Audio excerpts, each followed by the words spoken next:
Hey, it's Andre Sossi, author of the socialanxietyadvice.com, where I help people with social anxiety get over this problem and build social confidence. Now, in this video, I will show you my process of overcoming social anxiety. I will show you the whole process that I went through to overcome social anxiety, the process that you can go through and overcome your social anxiety. So let's get started. The first thing that we need to know about social anxiety is the cause of it. Why do we have social anxiety? Why are people with social anxiety different to people who don't have it, right?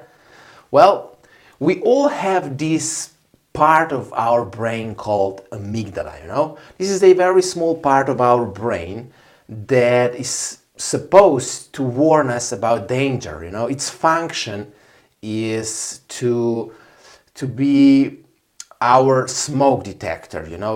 It is about fears and emotions. These things are processed in this part of our brain called amygdala. And our amygdala warns us about the possible danger, right? Now, this can be a good thing, if we find ourselves in a situation that is really dangerous, really life-threatening, then this amygdala helps us remove ourselves from this situation, Let me give you an example. Let's say that you go to the woods and that you encounter a bear. Now, a bear is a dangerous animal, and, it's a good thing that your amygdala warns you about that danger. And this warning comes in the form of the symptoms of anxiety, shaking, increased heart rate, things like this. These symptoms come to warn you about that danger so that you can remove yourself from that situation as quickly as possible.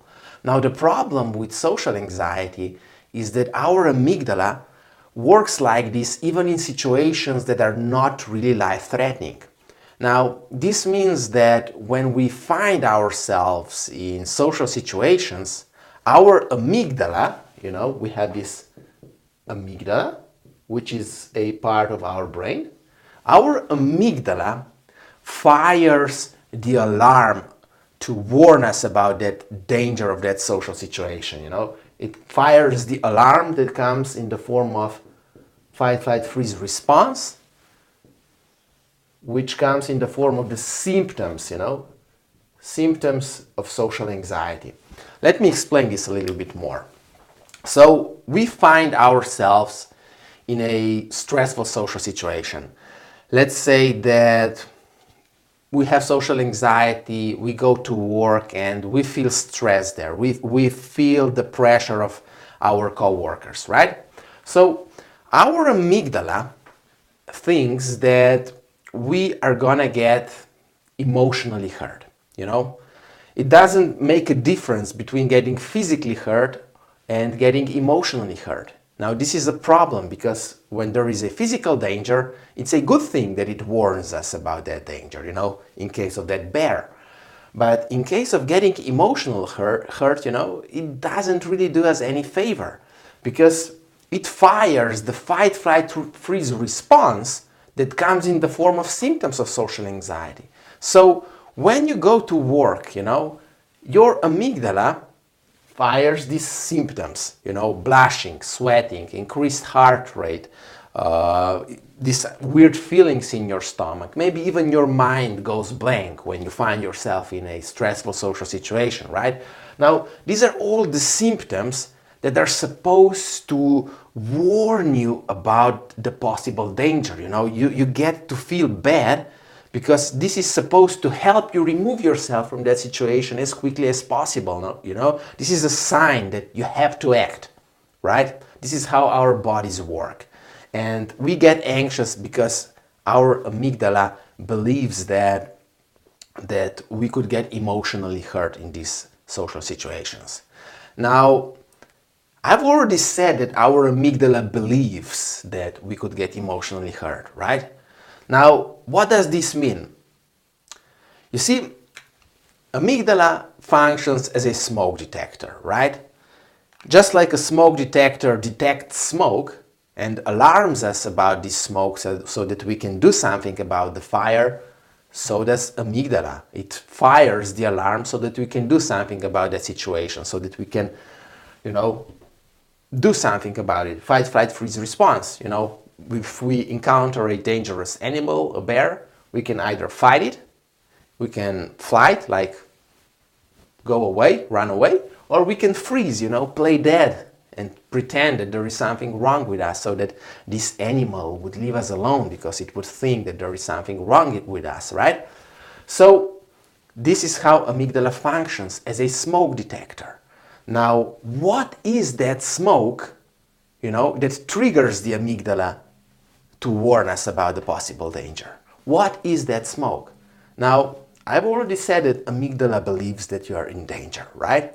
So it believes. So this means that there is a belief system behind it, Your beliefs about yourself and about other people actually trigger the amygdala to act this way, And these are not positive beliefs, empowering beliefs.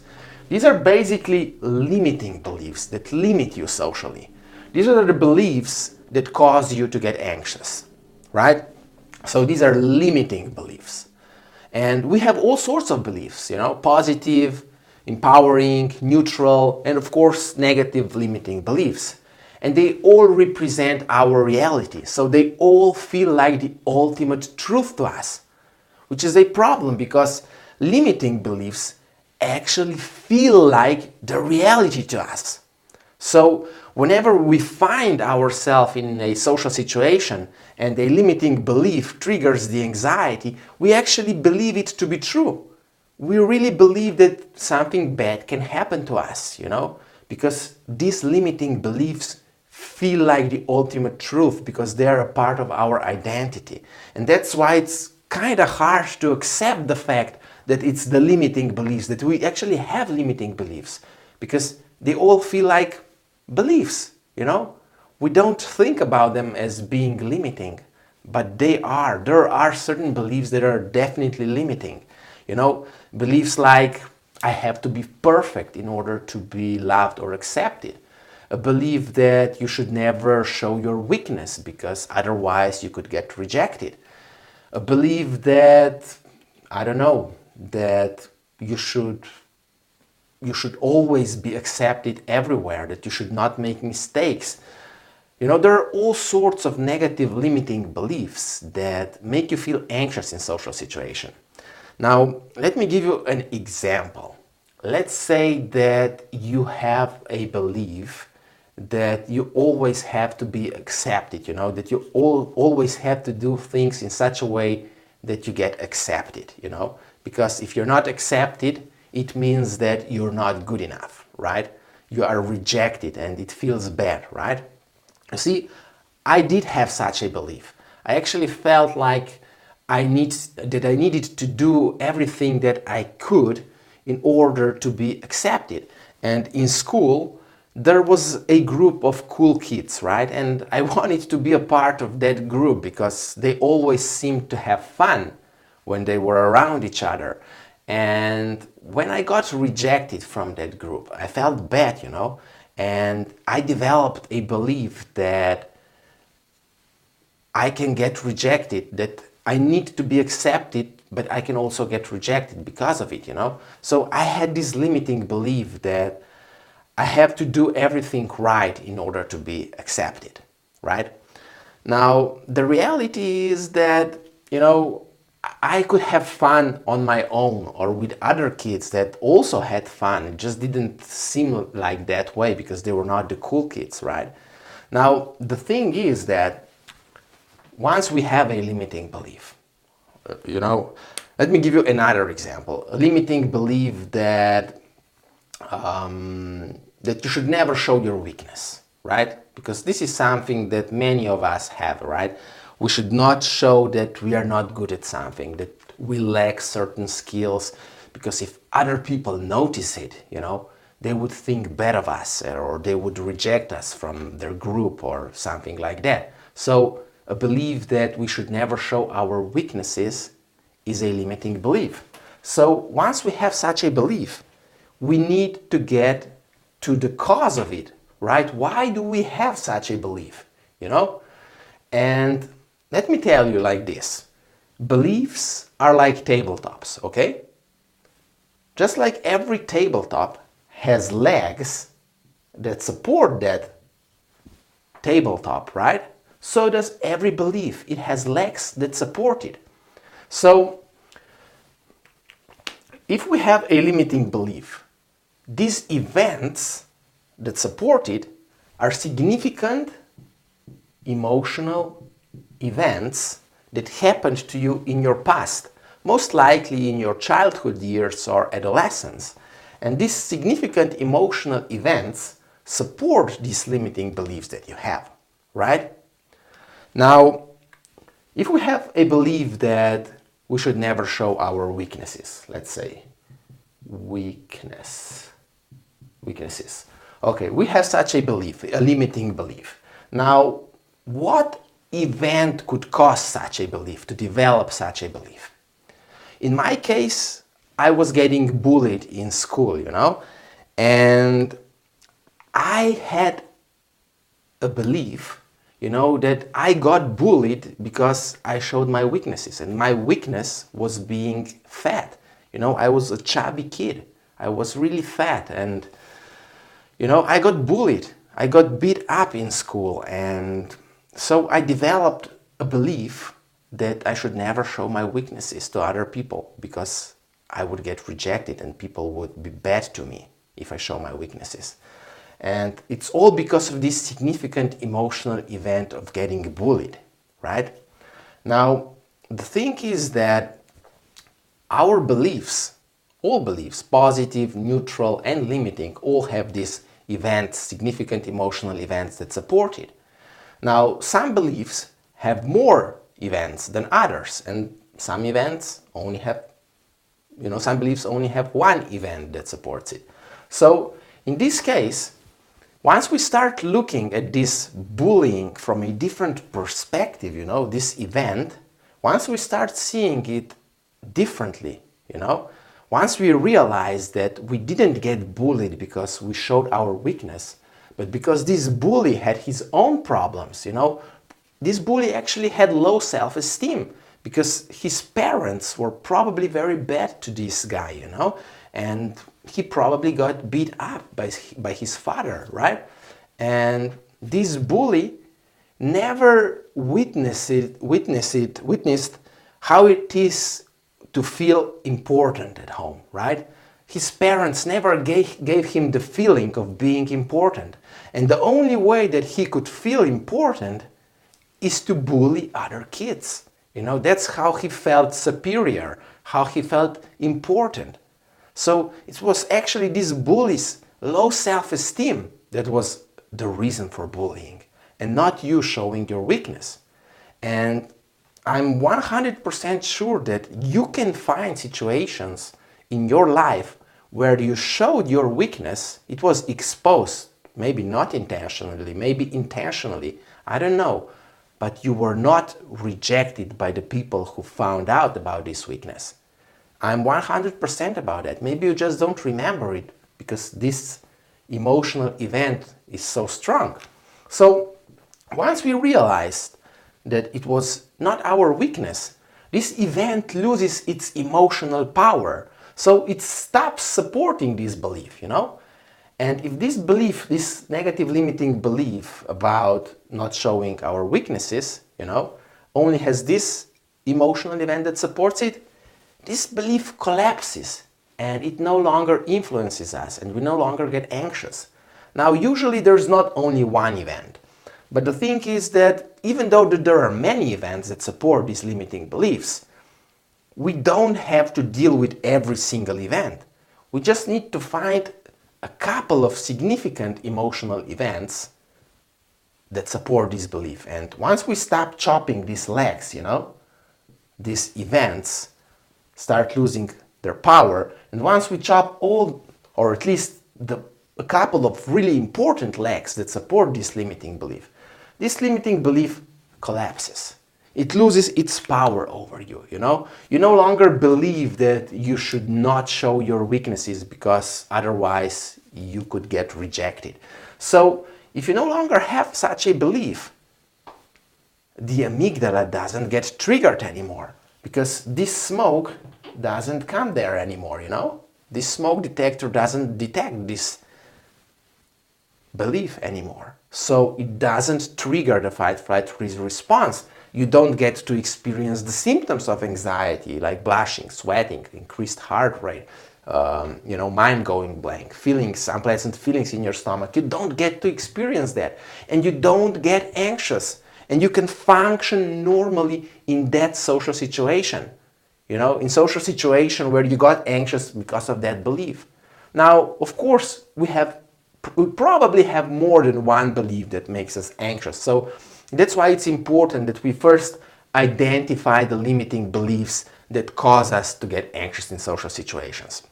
So here's the thing, a very important thing that we need to remember. We all tend to get back to our old habits, right? And if we eliminate our limiting beliefs and we don't do anything else about it, it's very likely that we will acquire these beliefs again because it's so easy to do it. And that's why we need to replace these limiting beliefs with better ones. So once we eliminate these limiting beliefs, there becomes a gap that needs to be filled. And if we don't fill it intentionally, these limiting beliefs can come back. But if we intentionally choose positive, empowering beliefs to have instead, and start working on developing these empowering beliefs, then empowering beliefs will stay there and you will build social confidence and your amygdala will not fire the alarm about getting hurt, emotionally hurt in social situations. So it's the same with empowering beliefs, They also have legs that support it, right?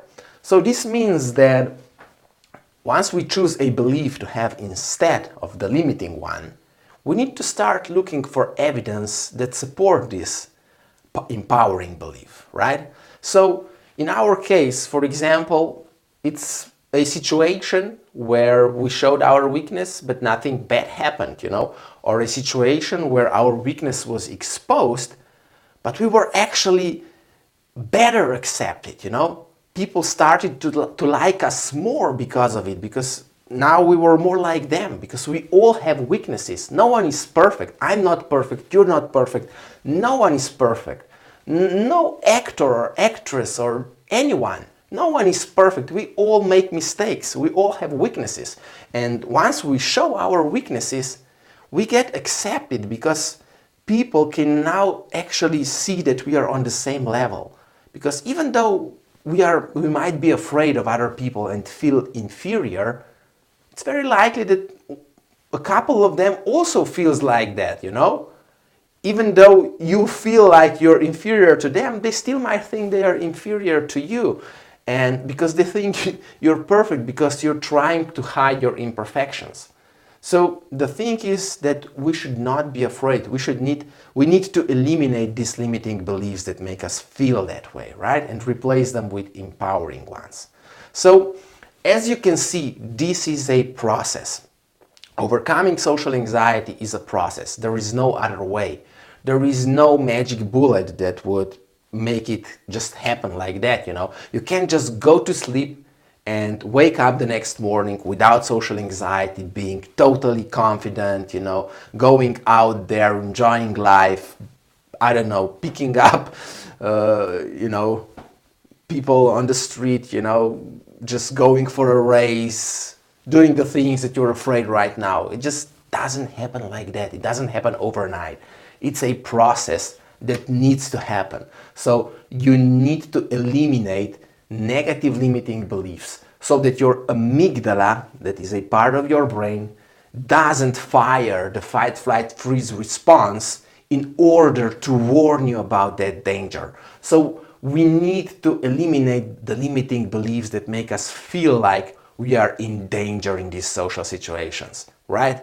This is the process that we need to go through in order to overcome social anxiety. And that's why it works so good, because it's a process. And processes usually work, right? We also don't just pick up a material and come up with a new tablet or a new phone, a new smartphone, a new computer. It just doesn't happen. It's a process that needs to happen, right? This material needs to be processed, in order to get the end result, to get to the tablet, to the product. And it's the same with social anxiety and social confidence. In order to get rid of social anxiety and build social confidence, we need to go through the process. Everyone needs to go through the process, No one who is successful in life got successful overnight. Everyone had to go through the process in order to get there, And not everyone is willing to do that, unfortunately, Most people actually hope that someday something will happen. Maybe they will win the lottery, and they're not willing to take action.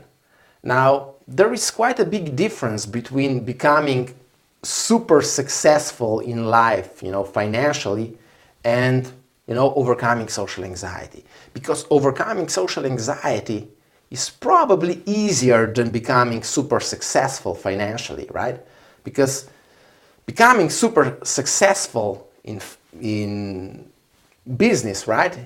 It takes a lot of work, You have to dedicate your whole life to it, You have to work 12, even more hours a day, Maybe you just sleep, eat, and work for a couple of years to make it happen.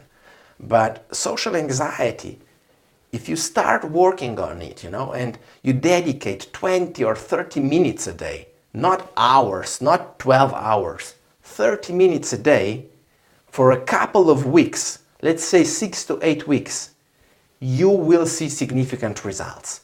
You will build your social confidence and you will leave your social anxiety behind. But you need to be willing to go through the process. And I really hope that you will go through the process, that you are one of those people who are willing to go through the process and are not looking for a magic bullet that does not exist.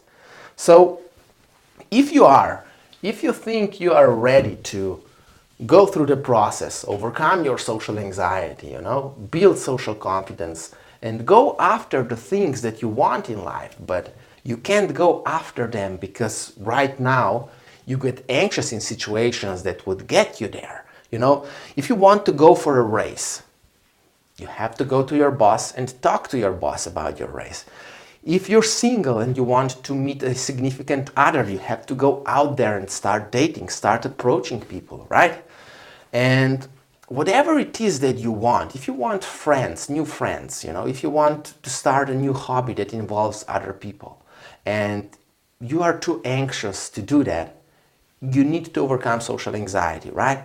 And if you are ready, if you want to do whatever you want to do, but you can't right now because of your social anxiety, and you are ready to do it now, then go to socialanxietyaway.com.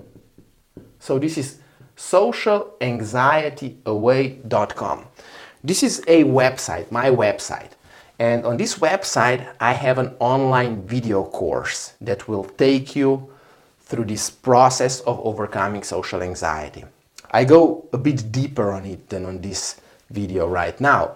So if you're ready to go through this process, go to socialanxietyaway.com and sign up for the course. And you will get into the members section where you will be able to watch the videos, you will be able to download the worksheets that will help you identify all these limiting beliefs that are causing your anxiety. And you will go through the course and learn how to eliminate your negative limiting beliefs that cause your anxiety and how to replace them with empowering beliefs and how to reinforce these empowering beliefs so that these beliefs become a part of your identity, so that you can overcome social anxiety and build social confidence. So If you want to do it, you can do it at your own pace, you know. You just sign up, you get started, you dedicate 20, 30 minutes a day to doing the exercises, and you build your social confidence. So once again, if you're ready, go to socialanxietyaway.com and sign up for the course. Now, I hope that this was helpful, and I hope that I see you inside the course. Bye.